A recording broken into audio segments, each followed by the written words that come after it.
Hello and welcome to today's webinar, Gmail Safety and Security for Schools. This session is part of a series of free webinars offered every week or two by the Stark Portage Area Computer Consortium, or SPARC for short. SPARC is an information technology center up here in Northeast Ohio, where we support about 30 school districts. However, this webinar is open to everyone, and we'd like to welcome all the people who have joined us live today or are watching the recording in the future. Hi, my name is Eric. I'll be your presenter for this session today. I'm a technology integration specialist here at SPARC, and I am joined by my colleague, Anthony Luscre. He will be monitoring the Q&A doc, which we'll explain a little bit more in just a second. All of the information for today's webinar can be found at tiny.cc/sparc227, tiny.cc/SPARCC227. And I would encourage you to go to that site if you've not already done so. And if you're watching it live, you're probably already there. But for those of you that are watching this recorded in the future, this is the link that'll get you out to the site I'm going to head to right now. Here we go. So this will take you out to our tech integrations site, where you're going to find all the resources for this session today, including the video itself, which is the live video now that'll be replaced by the recorded video afterwards. Below there, though, are a bunch of resources, including a pretty detailed help guide. This is a more advanced session, and so even though I'm going to try to go into as much detail as I can in the webinar, I've gone into even greater detail in this LinkedIn help guide. So I'm going to go ahead and open that up and show you that. This help guide here goes into a lot more detail than we can probably do just in the webinar itself, covering all the different settings you may want to go in and play around with when working on Gmail safety and security for your students. So definitely take advantage of that. And there's a few other resources there as well. Below the resources, you'll see there is a link to the live session chat document. If you have any questions or suggestions or anything, any way you would like to communicate with us at all during this session, please give a click on that link. And that's what Anthony's going to be monitoring. He'll do his best to answer questions there, and you guys can even interact with each other. That's fantastic. It's an editable Google Doc. If there's something that he needs to pass on to me, then Anthony will let me know if there's questions to address. Below there is a link to the session evaluation. We'd love to get your feedback. So after this is all over, please take a moment and fill out that short evaluation form. And then at the very bottom, a chance to get a contact hour for viewing this. We've got a quiz at the bottom that if you take that short quiz and pass that quiz, you'll be sent a PDF certificate of attendance for 1 hour for watching this webinar. Turn that into your LPDC for credit. Now, while you're there at the Tech Integration website, we definitely would encourage you to check out a few other links.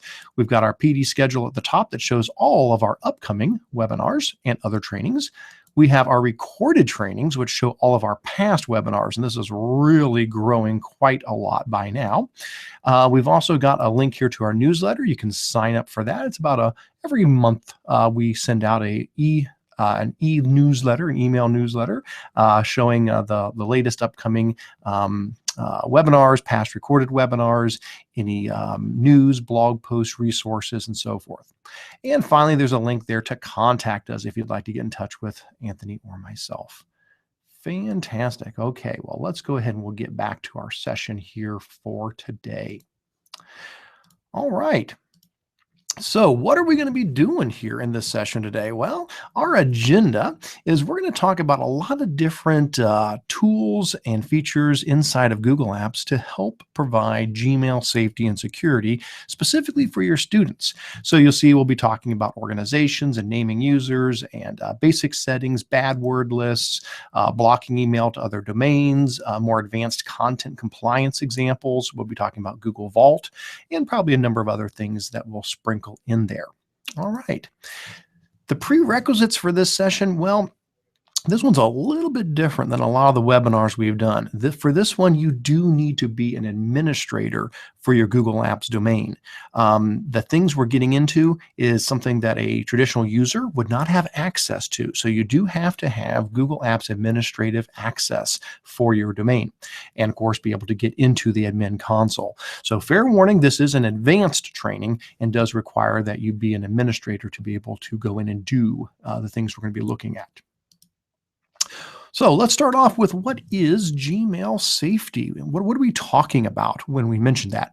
Well, I'll start with what it's not. And so as you see here, there's a little screenshot showing what somebody might consider Gmail safety. Somebody's writing an email message and they get a little pop-up that says, you've only been dating Jenny for a week. You wrote a message that makes you sound needy and a little bit crazy. Send anyway? Okay, well, that would be great to have that feature in Gmail, but that's not the type of safety and security that we're talking about here today. What we're talking about is how Google Apps provides schools with tools to manage what your students can and can't do with Gmail. For example, this could be having a bad word list that will block messages that students send if they contain certain objectionable content.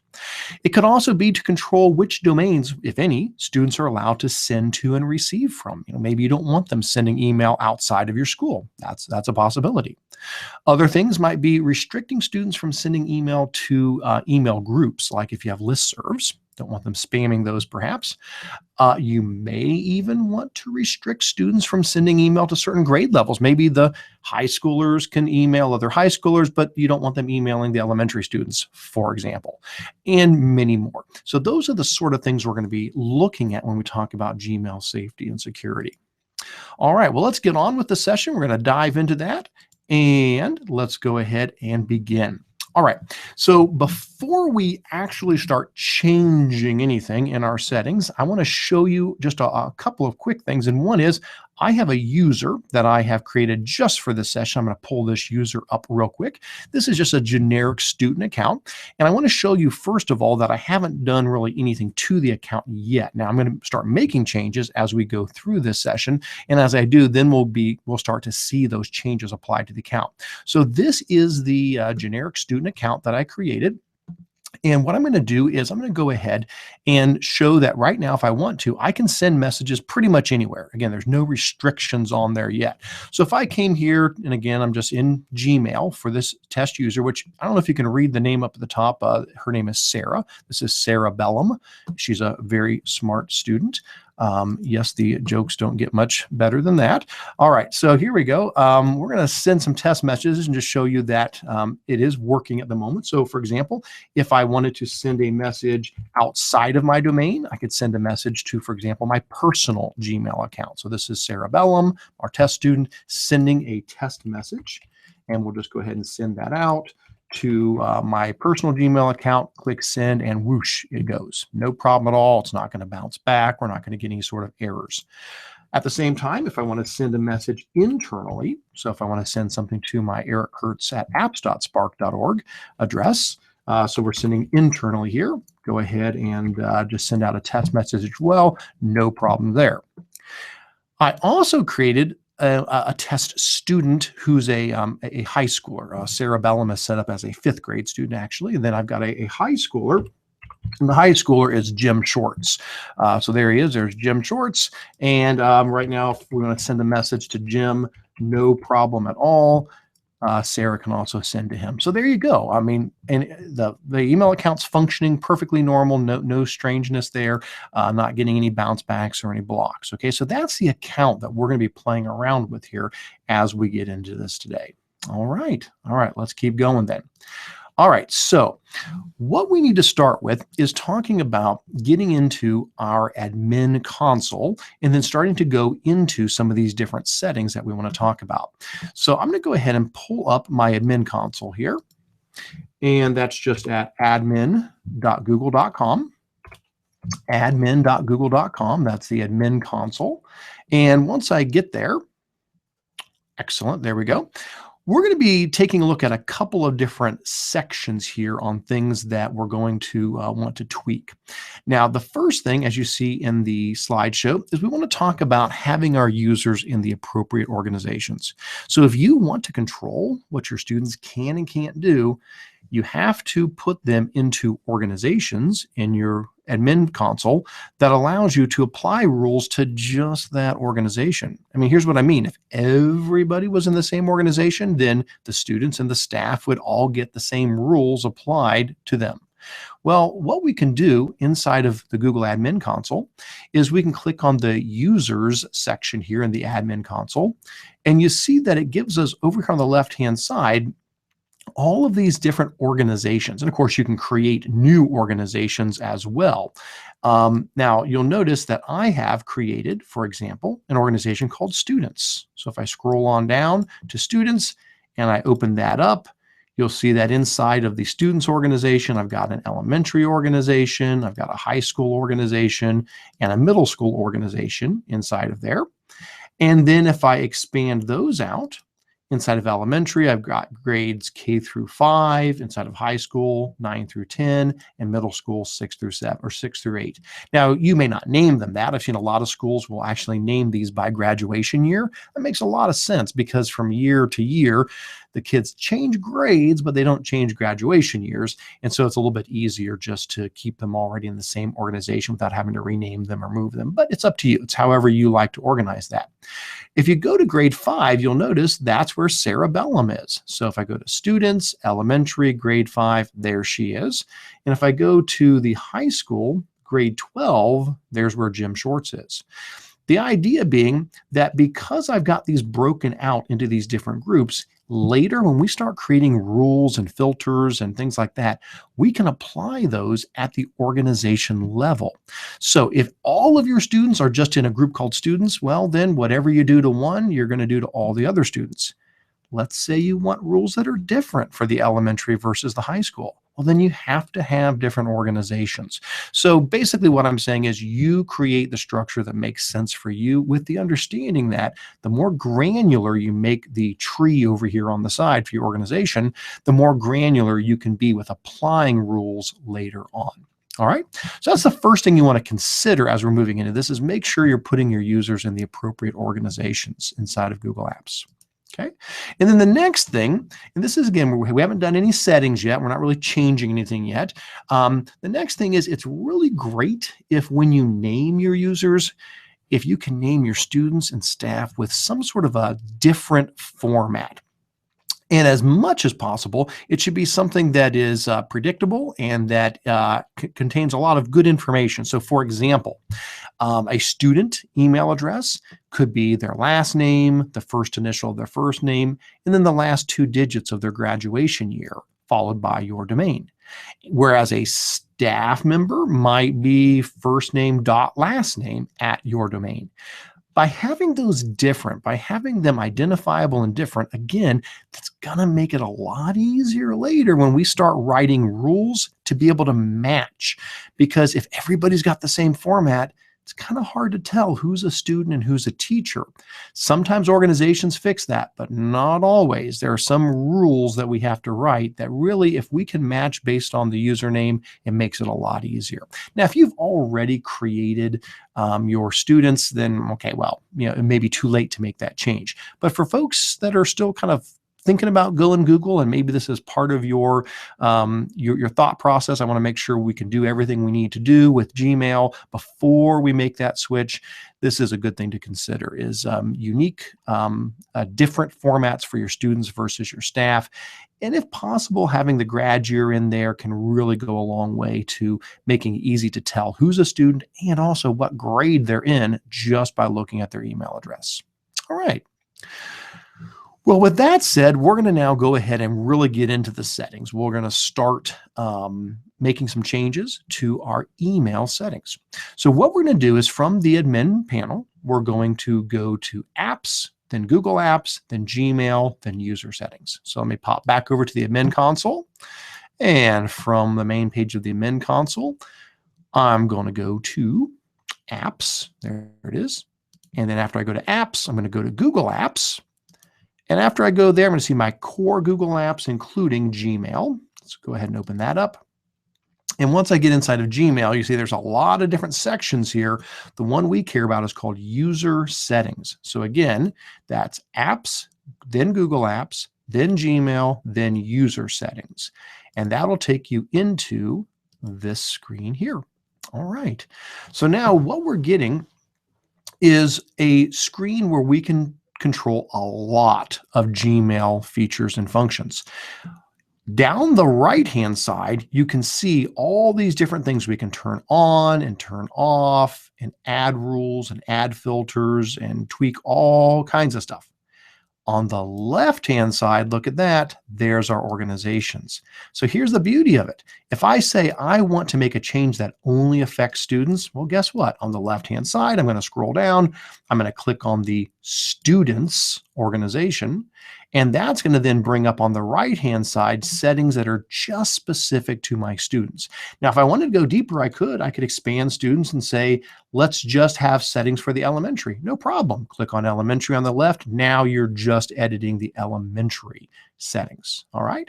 But I'm going to go ahead and start with my, I'm going to work on the students level for what we're doing here today. I don't know if we'll actually dig much deeper than that for the examples that we're doing. We'll probably just stay at the students level. All right. So what do we want to do now that we're here? Well, there's a couple of really basic settings that are pretty quick and easy to change, and then we'll get into the deeper end of the pool here pretty quick. One of the first things you may want to consider is if you want to disable themes. By default, inside of Gmail, users can change their Gmail theme. And there's a lot of very nice, pretty themes provided by Google, and that's fantastic. At the same time, there is the option, though, to go into the More Images section and upload your own or link in images from the web or access other images besides what Google's provided. So sometimes when it comes to Gmail, that is something that schools may decide, you know what, we really don't need our kids changing the theme. Let's just keep it all the same.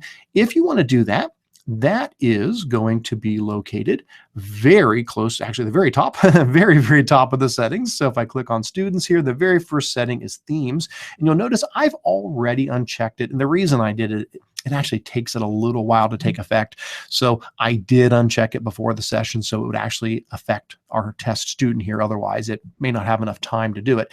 But if you compare, if I go to the Spark organization, you'll see it is checked. Where if I go to the students organization, I simply unchecked that. So if I bring up my test student, Cerebellum, and I say, you know what, I want to change my theme. Well, normally you just go up to the gear in the top right, give it a click, and themes is usually right there. And well, it's not there anymore. If I go into the settings, usually themes is over here. It's not there anymore. It's been turned off. So you certainly can do that if that's something you would like to control. All right. What's another pretty basic, pretty simple thing you might want to tweak? Another is disabling forwarding. By default, again, users can go in and turn on forwarding so that any message that comes into them can be forwarded out to another account. Now, student could use this to take all their school messages and send them to a personal Gmail account. Well, I mean, there may be nothing particularly wrong with that, but if they then start replying from that Gmail account, then there could be discussions going on that are school related that are outside of your domain and no longer being archived and tracked by Google Vault. And so chances are you probably want to keep school stuff inside of school. And so it's very common to go ahead and turn off the option for automatic forwarding. So if I go back to the admin console and I scroll down a little bit here, it's not too far down. You will see there it is, automatic forwarding. It's just down in the end user access section. And again, I unchecked that ahead of time just because, again, it does take it a little while to take effect. So I did uncheck that. If I go back to Cerebellum, my test user, and I go into my settings, you will see that forwarding is not even an option at the top. Usually it shows up right here to be able to forward, and that has been removed. All right, well, let's keep on going. Well, now we're going to start digging a little bit deeper into this. At this point, we're going to talk about managing a bad word list. That's a very common thing schools might want to do. They may want to say, here's a set of words that we just We don't need them in email. If a student sends a message or receives a message that has this content in there, we're going to, block that. We're not going to have that come through. So that's what we're going to do. We're going to set up a bad word list for the students, and then we're going to test it out on Cerebellum and see if she's able to send a message containing those. Now, I'm not really going to use bad words in this session here today. I've got some friendlier bad word examples that we'll use, but yeah, that's why everybody's here. They want to see Eric swear. That's what they're here for. However, I will let you know, I actually do have a list for you. It is linked in here, and it's also, if you go to the website for the session and you scroll down to the resources, the third link down in the resources is the sample objectionable word list. I am not going to click on this live. I'm not going to bring it up on the screen. It's bad. I mean, it's really, really bad. Basically, I started with George Carlin's list of was it 7 dirty words? And then I basically just walked through the halls of a local high school, picked up several more. And when I still needed a couple more, I went to the staff lounge, and that kind of rounded it out. So I've got a pretty good list. It's actually not that big. It's about 110 words or so. It used to be larger, but I found I was getting too many false positives, words that, could have other meanings. So it's really reduced down to nasty stuff. Okay. So if you do need a list, there you go. Absolutely. Feel free to use that list. I'm not going to use that today. I'm just going to use some other words for our example here. But the idea is basically, and I'm going to demonstrate this, we'll talk about it, then I'll actually go do it. What you're going to do is you're going to pick your organization, and then you're going to go to a section called compliance, and you're going to look for a section called objectionable content. And that's where we're going to work. And at that point, we're going to choose which messages to affect. We're going to load our list of objectionable words, and then we're going to decide, well, what happens if a student sends or receives a message that has one of these in there? Does it get rejected, modified, quarantined? What happens? All right, so let's try it out. So here I am back in my admin console. And again, I'm going to do this to all the students. I'm just going to be at the student level here. I'll apply it to elementary, middle school, and high school. And if I scroll down, don't have to go too far down. There we go. Here's the section called compliance. And there's a lot of different settings inside of compliance, but the one I'm looking for is called objectionable content. And there it is. So I'm going to go ahead, hover my mouse above objectionable content. Again, that's in the compliance section. And when I hover my mouse above there, I get this little pop-up button over here to configure this. So I'll click on that. And there we go. It now opens up this area where I can fill this out. Now, it's really a 4-step process. It looks like a 3-step process. I always forget the first one. The first step is actually above step 1. You do have to put in a name to describe what this rule is. So I'm just going to call this bad word list. Or I'll say block bad words. Maybe we'll just do that. So we'll say block bad words. All right, very good. So after you give it a name, below there, we now need to decide 3 things. First of all, what messages get affected? Now, you may decide you just want to stop kids from sending things that have bad words. If that's the case, then you could check outbound and internal sending. Both of those would cover a student sending a message out. If you also want to block messages coming into the student that have objectionable content, you could do inbound and internal receiving. Now, it's very possible later on we'll get rid of even their option to do the inbound and outbound. That means outside of your domain. For now, though, I haven't turned that off, and it doesn't hurt to overcheck here anyway. That's certainly fine. But internal sending and receiving, that's just in your domain. Inbound and outbound, that's outside of your domain. So first of all, what messages do you want to affect? Okay. If I go down next, it's going to say, okay, what words do you want to search for? And what you can do is you can build a custom objectionable word list. So if I come in here and I click on edit, you'll see I don't have a word list yet. So I have to click on add. And at that point, I'm basically going to paste in the bad words. So let me go ahead and grab my bad words here. And these can be comma or space delimited.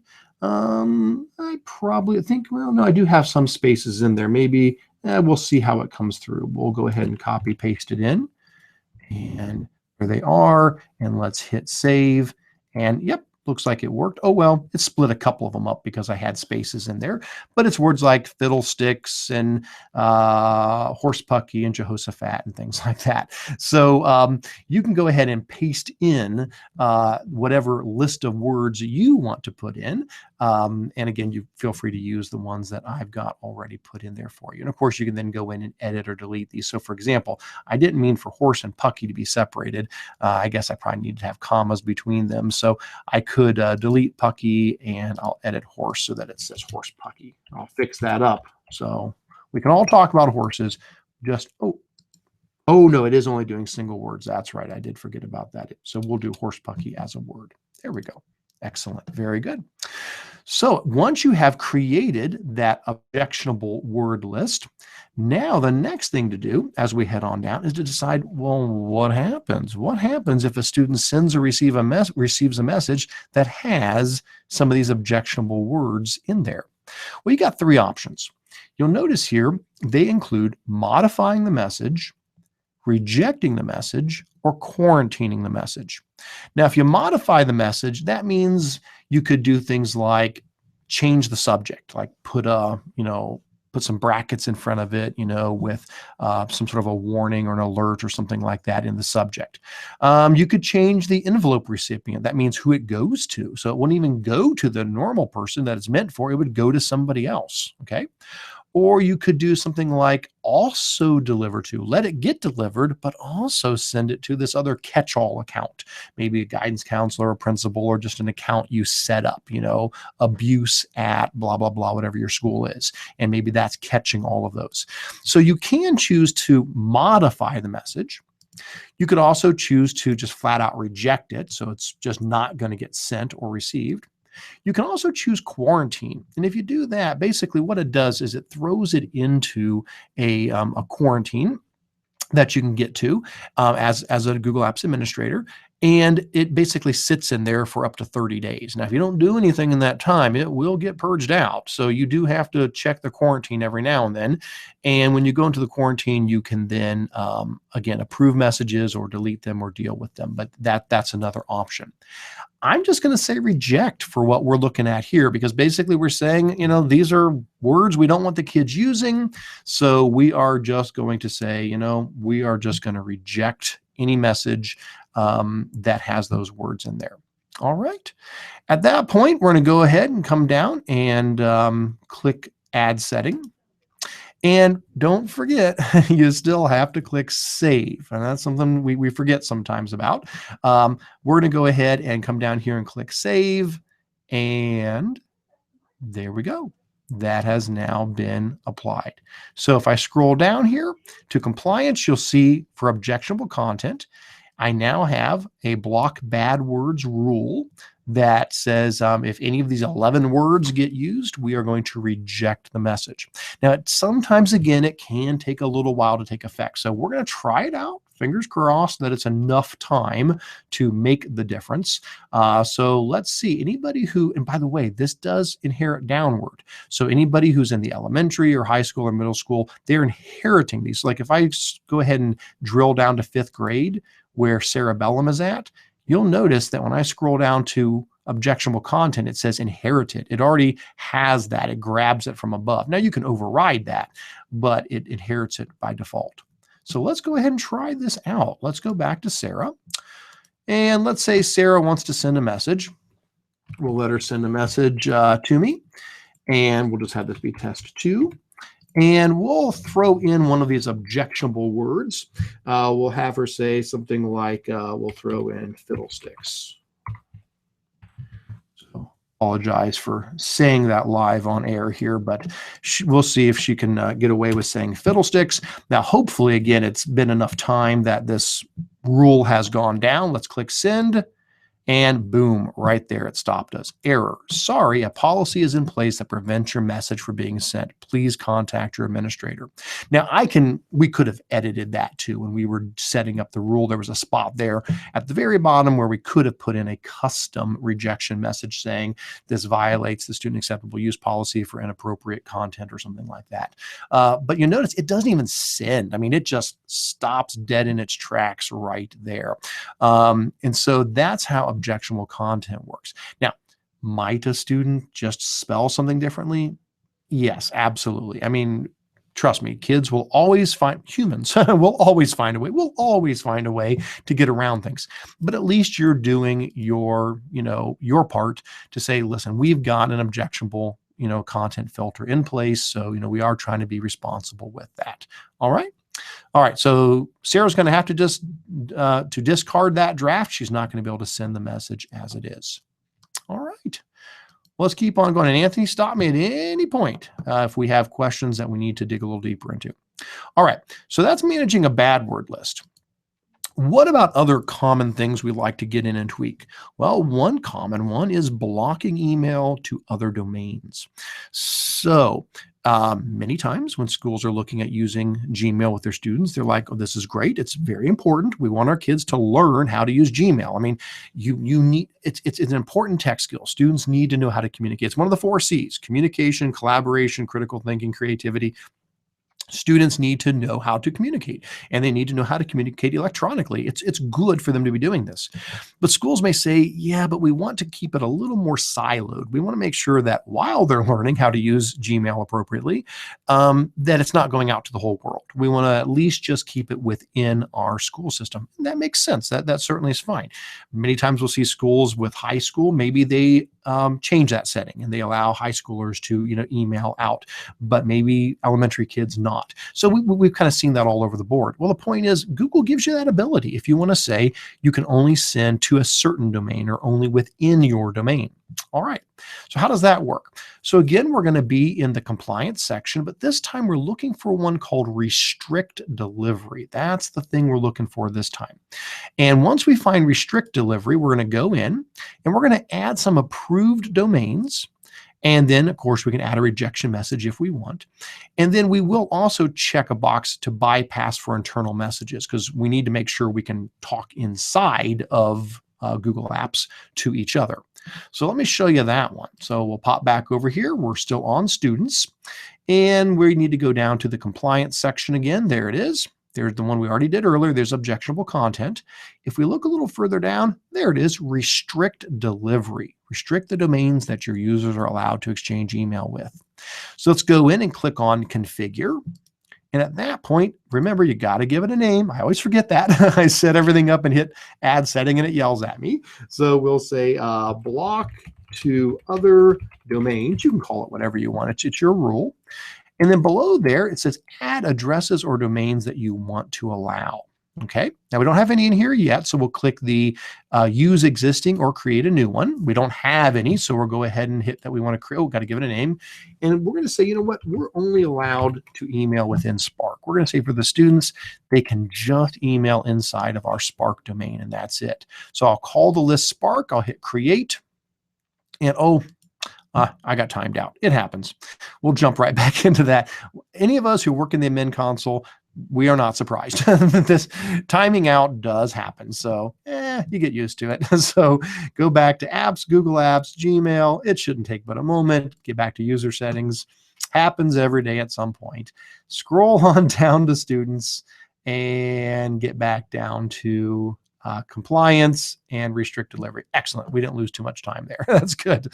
And so we'll go ahead and call this again, block to outside domains, and we'll create our list called Spark. And once we've done that, we'll now use the Spark. We'll use the Spark list here by clicking on the edit button next to it.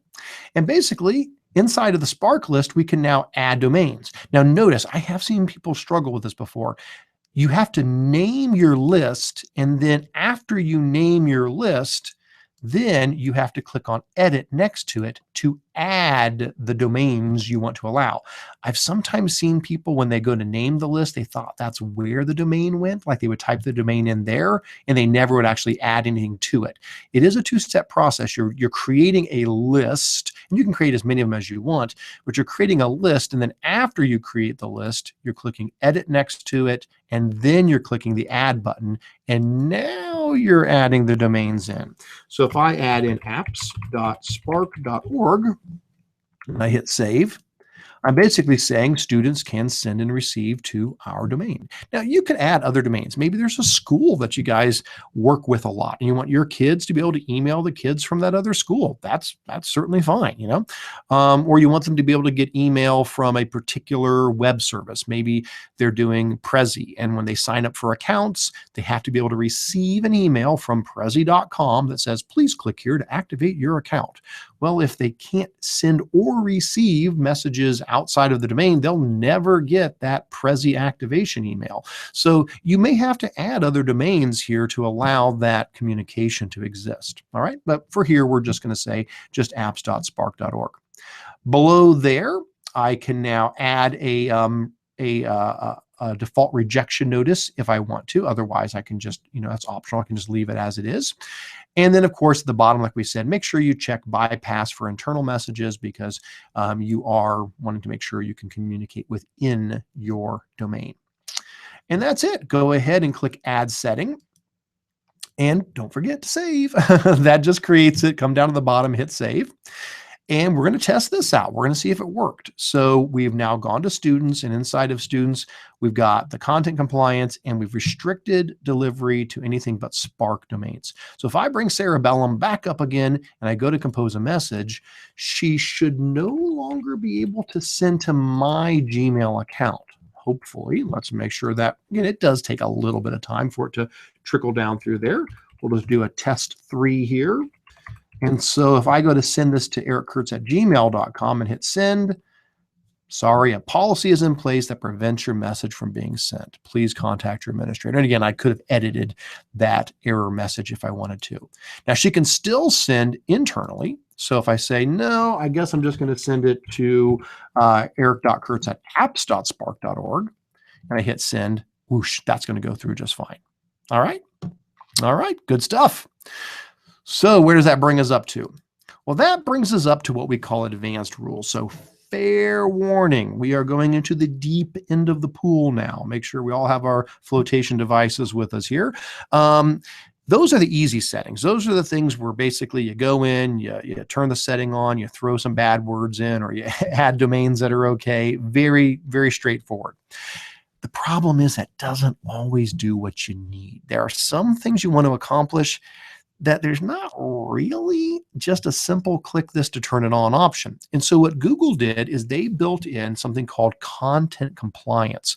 That is a way more powerful rule creation option. And in the admin console, again, if I just go to the compliance section and scroll down a little bit, there it is, content compliance. It's right there with the rest of them. There's objectionable content, there's restrict delivery, there's content compliance right there. Well, what it does is it allows you to create rules that are based on a wide variety of factors. They may say, well, why would I need this, Eric? What was wrong with what we've done? Well, for example, here's some things you may want to consider. What if? What if you want to block students from sending email just to certain grade levels? Okay. So not only are we saying you can't send outside of your domain, that was easy to set up, but now we're saying you also can only send to staff members and maybe to students in your building or in your grade level or something like that. Well, folks, I'm sorry, there's really no option for that. That's just not built into, by default, into Gmail, into the Gmail settings. But with content compliance, we can create a rule that says if who you're trying to send to, doesn't match this format, well, then that's not a teacher and that's not a peer in your grade level, then you can't send the message. But it takes a special rule to be able to do that. Another one would be like if you wanted to block students from sending to your email distribution groups, your Google groups. So for example, let's say you've set up a Google group that has all of the middle school students in it. Well, that Google group is probably designed for teachers to be able to share things with the kids and send messages to the kids. It's not really designed for the kids to send messages to each other. It's a group set up with all the kids in it, but you just want them receiving messages, but you want teachers to be able to send to it. Well, here's the deal. You don't want the teachers in the group because the teachers don't want to be getting all those messages. So you have to make the group set up so that anybody in the domain can send to it without being a member. But then all the kids are members of the group and you don't want them to be able to send it. So you pretty much have to go into, again, a special rule inside of content compliance to stop the kids from sending to listservs. Or maybe you want to do a concern word list different than a bad word list. You've got the bad word list set up, and now you want to do a separate list of words, maybe like suicide or something like that, where if a student includes that in an email, maybe it's because, they're writing a report or they're doing something that's perfectly fine, but maybe you want to get notified when a student sends a message that has the word suicide in it or something else that is a concern word. That, again, doesn't quite fall into our normal realm because we've already used objectionable content. We now would have to use something different for the concern word. All right, so those are the reasons why you might do this, plus others. And so basically what we're going to do is in the content compliance section, we're going to choose which messages to affect. We're going to add an expression to describe what we're trying to match. And then we're either going to reject, modify, or quarantine what matches those. All right.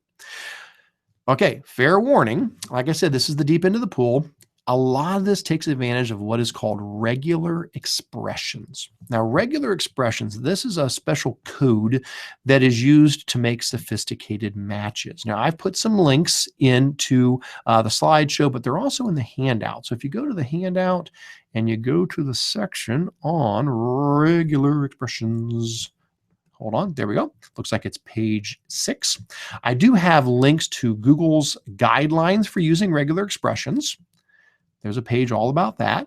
And then they're linked to examples of regular expressions. And so they've got a whole page talking about different examples of how you might want to use regular expressions. All right. So you can definitely learn more. Please do not feel walking away from this that you're going to be in any way a regex expert. I'm going to do one example for sure and talk you through it, but that's not going to be enough to cover every possibility. Definitely take advantage of these other regex resources that you're going to see here. All right. Anthony, do you have a question? Well, if you have someone that's really good with programming that does a lot of things with regular expressions, they can help you out. So that you have the resource for that sort of thing that they may not be involved with the administrative things. Anthony, good point there. If there's somebody in your school that teaches computer programming or who is used to doing command line type things, maybe somebody on your tech team, they could definitely be a great asset to you with that. I've done a lot of regular expressions. I'm certainly happy to provide advice if I can. I've helped different people at different times with that, but there are a lot of great resources out there. So let's do an example. Let's do this example. Let's say we want to block email to other grade levels. We just want students to be able to send to their teachers and to peers in their grade level. So if that's the case, and for this example that I'm going to demonstrate on the screen, well, what I'll show you on the screen is a little different than what's going to actually work with Cerebellum in our domain, but I'll use this first to show you what it looks like. Let's say that all the staff in your domain have an email that is first name, last name, at your domain, at mydomain.org, okay? And then students, their email is grad year, followed by first name, last name, and then mydomain.org. Okay, so staff and students are different. They don't look the same. Okay, staff and students have different type email addresses, and students have the grad year at the beginning of this one, for example. Okay, you might have it at the end, whatever, but in this one, we'll just say it's at the beginning. Okay, well, if that's the case, what we're going to do is we would need to go into content compliance, and we would need to say, and I will actually do this for real in a moment. I'm going to show you here first on the slide where it's easier to see because it's kind of bigger type, and then we'll go in and I'll actually do it for real. What we're going to say is that anytime a student sends messages, so we'll do internal sending, any envelope recipient, so anybody who's a recipient to the email message, if they don't match the regex, if their email doesn't match this pattern, then it's not a teacher and it's not a peer, then reject the message. What's the pattern? This crazy code here in the middle, okay? Now I'm going to take a moment and break this code down, but that is a regex. That's a regular expression that is describing a student who graduates in 2020, in this example that I'm using right now, or a teacher. And if it doesn't match one of those two, then it's not a peer, it's not a teacher, it's going to reject the message. So what on earth is this code? Well, okay, let me show you. We'll break it down. So we're going to take it bit by bit. The very first part of the code, again, this is not a lesson on regular expressions, just want to give you at least a feel for what it means. The first part is telling us to ignore case, so it doesn't matter if they type uppercase or lowercase. The next spot of the code says to make sure you're at the beginning of a string, okay? So it's not in the middle of something else. It's not like an email and you're just grabbing a part of the email and there was more to it at the beginning. So this is at the beginning of the string. Then this parenthesis says we're going to have a bunch of options here. Well, actually just two options, and this is where those options begin. The first is 2020, so it has to have 2020 at the start because we're saying this student is in the class of 2020. Followed by bracket A dash Z bracket. What does that mean? That means any letter from A to Z. That's a group of letters. So 2020 followed by any letter from A to Z. And then what is this? 1 comma 25. That means as little as 1 character, as many as 25 characters. So 2020, John Smith. Well, John Smith is letters from A to Z from 1 to 25 characters. Followed by @mydomain.org, but dots are special in programming so that you don't confuse it as thinking it is an actual command. We have to do what's called escaping it. We have to escape it. We have to put a backslash here in front of it. So that slash in front of the dot makes it a literal period .org rather than the operator dot. Okay. Now, what comes after that? After that comes what we call a pipe, a vertical line that is on your keyboard. You probably don't mess with it too much. Let me see. On mine, where's my pipe? It's above my return key, above my enter key. The pipe means or. So we're saying if it either needs to match 2020 John Smith at mydomain.org, or what if it just matches letters from 1 to 25 characters followed by mydomain.org. Oh, well, then that's a staff member. If there's no number at the front, if it's just letters from 1 to 25 letters, oh, that must be a staff member. So that's the pattern for that. Then this parenthesis closes out that. And then this code, just like the one at the beginning, says, and now this is at the end of the string. So basically it's saying, just look at the email address by itself, not a subset of the email address, the full email address, and look to see, does it match a student who graduates in 2020, or does it match a staff member? Now, the rule is going to say if the envelope recipient doesn't match that pattern, well, then it's not a teacher and it's not a 2020 graduation year student. Well, then I can't send a message to them and it'll reject the message. So I know that's crazy stuff right there, but that's basically, that is basically what we're going to do. So we're going to go to the amend console and we're actually going to do that. We're going to well, it's a little different code because we've got things named a little bit differently here in Spark, but it's the same idea. So I'm going to go here to students, just like we've been. Make sure I haven't been logged out here. The last thing you want to do with regular expressions is work a whole lot and get logged out. So that's one you probably don't want to get logged out while you're in the middle of, or I'll make sure you type things down elsewhere and copy and paste them in, which is what I'm going to do actually. All right. So if I go to students and I scroll all the way down to the compliance section and I go down to content compliance and I click configure, I'm going to add a description here. I'll say, only email to staff and peers. Oops, lost my Y there. All right. So let's try this. So it's going to be internal sending because, well, we turned off inbound and outbound already, so that doesn't even matter. So this is just internal sending. I'm a student. I'm sending a message. And, oh, sorry about that. You know what? I'm going to cancel for a second. I do need to be down in the right grade level. Sorry about that. I don't want to do this for all students. I just need to go down to 5th grade. So I would do this per grade level, or I would do it at a building level and just make the rule a little broader. Good thing we caught that, because if I did that at students, it would block everybody from sending unless they met that criteria. We need to actually be at grade 5, and then I need to come down to content compliance. All right. So we'll say only send to staff and peers. Excellent. We'll say internal sending. And now here's where we create the expression. So we're going to say we want to add an expression. It's got a couple options. There's simple content match. If you just need to say, if it matches this explicit word, that's fine. Like you can't send a message to this exact address or with this exact word. Well, that's fine for simple stuff. Well, that's not going to work. We need a pattern. So we're going to go with an advanced content match. And from the advanced content match, we're going to say, we want to look at, for location, we want to look at any envelope recipient. So if they send a message to 3 different people and just one of them is not allowed, it'll stop the whole message from going. Okay, so it's going to look at all the recipients, and it only takes one recipient to blow it. So the location is look at any of the envelope recipients.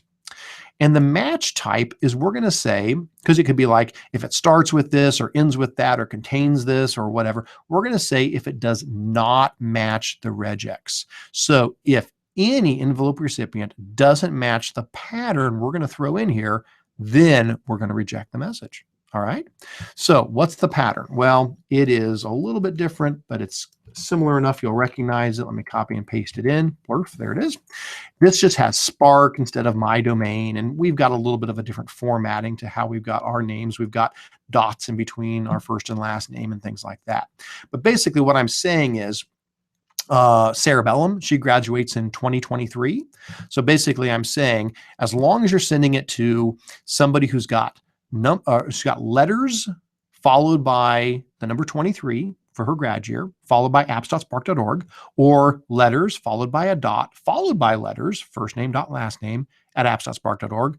That's either a peer or a staff member.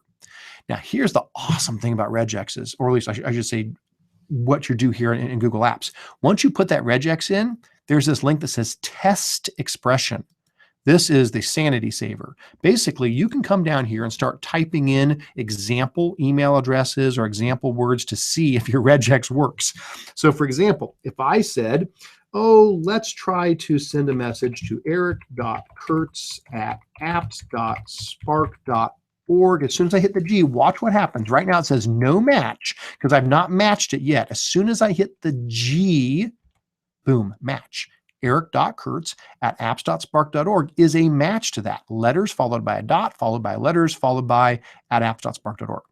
What if it was something like J. Smith 23? Yeah, that's a match because 23, that's the grad year, that's matching the student. What if it's 22 instead? No match. So if they try to send to a different grad year, it's not going to match. And so that's the problem. That's what we're hoping. We're saying if it doesn't match that, then we've got an issue here. So please take advantage of the testing area. All right, let's hit save to that rule. And then our last thing is, what do we do when somebody tries to send something that doesn't match that? Again, feel free to modify the message if you want, like change the subject, send it to a different person, send it to a person in addition to who it's going to, or quarantine the message, or again, just reject the message. Just say, no, you can't send that. And if we do that and we click add setting and we click save, now, anybody who's in the grade 5 group should have that applied. And remember, grade 5 is Cerebellum. So if she goes to compose a message and she sends it to my apps.spark.org, we should be fine. There should not be any problem. I don't know which test I'm up to. We'll just say test 5. She should be able to send that to my staff account. Whoosh, there it goes. But now if she tries to send to Jim Schwartz again, so here's Jim Schwartz, he's J Schwartz 16 because he's a senior. And if we try to send to him and we click send, error. Sorry, a policy is in place that prevents this from being sent. All right, so right there you go. We've been able to stop that message from going out. All right, now guys, there are more things beyond that. And we are going to do just a little bit more here. We're going to talk about Google Vault. We're going to finish up with Google Vault, but there are more examples to creating advanced things. My handout goes a little bit more detail into some of those options there. Like blocking for email distribution list, blocking to grade levels if you haven't named your students with their grad years. I do have an alternate option here. So if you're saying, oh shoot, we didn't put grad years in there, well, you're not all is lost. Basically, you can either create a custom footer that identifies where it comes from, or you can add custom headers so that it identifies who is sending the message, what grade level, and then you can have rules on the other end that say if the header says this or the footer says this, then don't accept it. So there are other ways around that, and my handout does go into more detail on that than we're going to have time, unfortunately, to cover in here. So I'm going to skip over the blocking it to email distribution groups. And we're going to go ahead and get over to Google Vault. All right, so the last thing we want to mention is, let's say you've done everything you can to create these helpful rules and objectionable content lists and, concern word lists and all that kind of stuff. Well, there still may be times where things get sent that are still a concern, and maybe it's something inappropriate. Maybe it is between students in the same grade level, and you need to be able to check up on that. Well, one of the great things about Google Apps is that it comes with Google Vault. Now, Google Vault is a e-discovery tool. It basically archives all of your email, everything, every email message ever sent in your Google Apps domain gets archived in Vault, and it allows you to search and retrieve those emails. It is not free for businesses. It's a commercial product, but for schools it is. Google's wonderful. They provide this for free to schools. This is not going to be a detailed look at Vault. I'm just going to go in enough to show you what it looks like to run a search. We certainly could, if interested, do a webinar in the future to really dig deep into Vault and on all the things you can do with it. Basically, it's located at ediscovery.google.com. It's not really in your admin console. If you go to Vault in the admin console, it just shoots you out there. So for example, if I go here to apps and Google Apps, you'll see Vault is listed in your admin console, but there's really no settings here. You have to go to the eDiscovery link, and that shoots you out there to Google Vault. Now, again, not a big thing on Vault. We're just going to show you the general idea. You have to turn it on, and you have to set your rules for it. Again, very, very straightforward, but let's say you're running Google Vault. Well, basically what you do once you have Google Vault turned on is you can create what's called matters. A matter is, anything you want to investigate. So I've created a test matter here. And then I can come down and click on my search section, and I can decide that I want to run a search either of email messages or of Google Drive. Now, it will do a great Google Drive search, and that may be something to talk about again in the future. But here's the big difference. Vault archives email, even messages kids have deleted. Okay, it doesn't archive Drive. It just searches what is currently there in Drive. So not quite as powerful for Drive. It's very, very nice, but with Gmail, it actually, the kid can, or anybody, students, staff can delete their email, empty their trash. It's totally gone. Nope. Vault has a copy of it forever. So what we'll do is we're going to come in here and say we want to search email. And I'm just going to use our Spark Online account to search, because that's the account. If you guys take the quiz after these are over, that's the account that sends you the certificate of attendance. And if you register for a webinar, that's the account that says you've registered for this webinar. We use that for all of our bulk mailing sort of things. So let's say I want to look and see what Spark Online has sent today. So we'll just limit it to just today. And so a simple, and I could throw in other terms. This is your normal Gmail search term. So you can use all the operators normally involved in Gmail searching to get this as specific as you want. But if there was any concern about, a student who, sent a message from a certain date to another date, and you want to find that message and it talked about something, you can put all that detail in there. Now, when I click search, it's going to go out and search those messages, and Spark Online had a lot of messages. If I scroll on down to about 12:30 today, there's a message I have in here. Yep, there it is. I took a quiz today. So I went ahead and took a quiz so there'd be something in here. I took my Creating Comic Strips with Google Slides quiz. So as a Google Apps administrator, if I go into Vault and I run a search, I don't just get a listing of the emails. I can actually click on the message and I can read it. I mean, it's there. There it is. There is the message that was sent to my ericcurts@gmail.com account.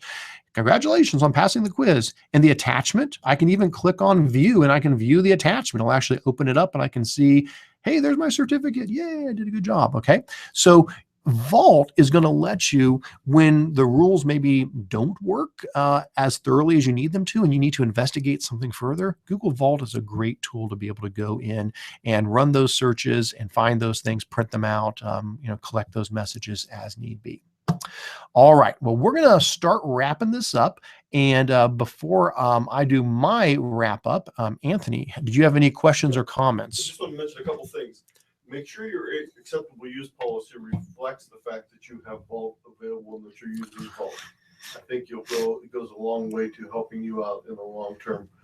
Also, if you're still looking for that pipe symbol, it's usually with the backslash. Yeah, the pipe, it's usually above, it's with the backslash, typically above the return, but it may be somewhere else. And then the last thing is a whole subject in itself, but make sure that you familiar yourself with all the permissions available in groups, because you can do some of the little things you need to do with groups, and also if you don't have them set right, your rules won't work right. Yeah, there's a lot of permissions in groups as well, but they work very nicely hand in hand with what we saw here today when you run out, because groups only go so far, and this can take you a step further beyond that. Well, guys, thank you so much for taking the time to watch this webinar today. As a reminder, all of the resources can be found at tiny.cc/spark227. That's the webpage where you'll see the recorded video of this session. You'll see the help guide, my bad word list, some other guidelines, the evaluation form, which please take a moment to fill that out. That'd be great. The quiz, which if you take, you'll be emailed a PDF certificate of attendance for 1 hour. While you're there, again, don't forget, check out the PD schedule of upcoming trainings, check out our recorded trainings, sign up for our newsletter, and definitely feel free to contact us through the contact link. Thank you again for taking the time to watch this webinar session. We hope to see you again in the coming weeks for more educational technology webinars. Take care.